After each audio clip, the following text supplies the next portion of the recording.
Калыптанган көз караштарды жоюу, кыялдарды ишке ашыруу, бирдей укук, бирдей мамиле. Аймактарда даярдалган теңдик уктуруусун сунуштайбыз. Кутмандуу күнүңүздөр менен ардактуу замандаштар. Тонук жамааттык мультимедиа борборунда теңдик долбоорунун алкагында даярдалган алгачкы уктуруубуз. Кесип коомдо адам баласына кызмат кылат жана анын бир нече түрү бар. Кесип адамдарга, техникага же мал жанга байланыштуу болот. Баетов айылынын тургуну Гүланда Кайыпованын кесиби да дал ушул мал жанга байланыштуу. Тактап айтканда, ал райондогу жалгыз ветеринар айым. Кыргыз агрардык академиясынын ветеринария факультетинде билим алып, окууну аяктагандан кийин алгач өз айылында ветеринар болуп эмгектенген. Өз кесиби тууралуу каарманыбыз мындай дейт. Ветеринардык кесип менимче аябагандай жоопкерчиликтүү. Себеби дегенде адамдардын 80% азык түлүгү айча азыктардан турат. Бардыгынын адамга зыяндуулугун, зыянсыздыгын ветеринардык лаборатория аныктап берет. Адамга жугуучу жугуштуу ооруларды алдын алат, мисалы вакцинация кылат, эгер оору чыгып кетсе дарылайт, дезинфекция кылат. Эгерде ушу ветеринарлар иштебей калган болсо, адамдардын жок болуп кетүү коркунучу бар да. Себеби деген жаныбарлардан адамдарга жугуп,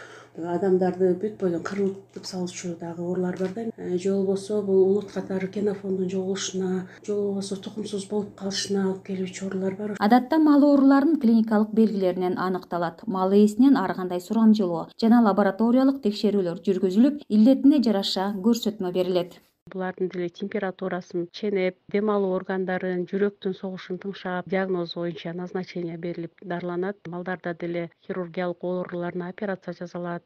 Ылаңдарды алдын алуу үчүн убагында вакцинация жүргүзүш керек. Малдарды таза тоют менен камсыз кылыш керек. Багылуучу жерлерин таза кармап, жакшы жайларда багылыш керек. Кесиптердин саны канчалык көбөйгөн сайын кесип тандоо да ошончолук оорлошуп бара жатат. Бирок кээде кесип тандоодо жакын адамдар же коомчулук таңылган көз караштар таасир этет. Ал эми Коңурчок айылынын тургуну Анарбек Турдалиев кесип тандоодо каалоого, жөндөмгө кароо керек деген ойдо.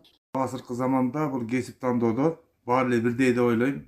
Азыр самолет айдап атат кыздарыбыз, машинанын түрүн айдап атат. Америкада килейген тралдарды, килейген шаламдаларды айдап атат. Бардык нерсенин адамдын жөндөмү керек. Биздин апаларыбыз, чоң апаларыбыз жакшынакай колхоздун жерин айдап, трактор айдашып, машина айдашып, эски машиналарды ал убакта дагы. Кайназарова деген апаларыбыз кысылча айдап эле ошонун баары эле баркына жеткен. Курманжандатка апабыз килейген армияны башкарган. Кыргызда жок, бул кыска болбойт, тиги балага болбойт деген бир терс ойлор бар. Ал заманды унутуш керек. Кесип тандоодо тажрыйба алуу, көзү жетик улуулар ар дайым багыт берип келишкен. Кесипти туура эмес тандоо бул келечекти туура эмес тандоо менен барабар. Актала райондук билим берүү бөлүмүнүн башчысы Каныбек Эсеналиев чындыгында кесип тандоодо таңууланган көз караштар бар экенин айтты. Эркек балдарга мугалимдик болбойт дегендер дагы эми кыз балага антип ошол чуркасын, кыз балага антип ойноп жүрсүн, кыз балага антип тиги үскүлтүнүп болсун дегендей көз караш да бар. Мындай көз карашты жоюуга только түшүндүрүү иштерин жүргүзүш керек деп ойлойм мен. Эми кесип тандоого мындай көз караштар терс эле таасирин тийгизет. Тандалган кесип кишинин өмүр бою бир иштин ээси болушун жана ал иште ийгиликтүү иштешин көрсөтөт. Гүланда Кайыпова дагы сүйгөн кесибинин ээси болуп, ишинде ийгиликтерди жаратып келет. Ошондой эле өмүрлүк жолдошу дагы анын ишине ар дайым колдоо көрсөтөт. Ушуну менен уктуруубуз аяктады. Даярдаган Баршын Мамытбекова. Кайрадан амандыкта жолугалы.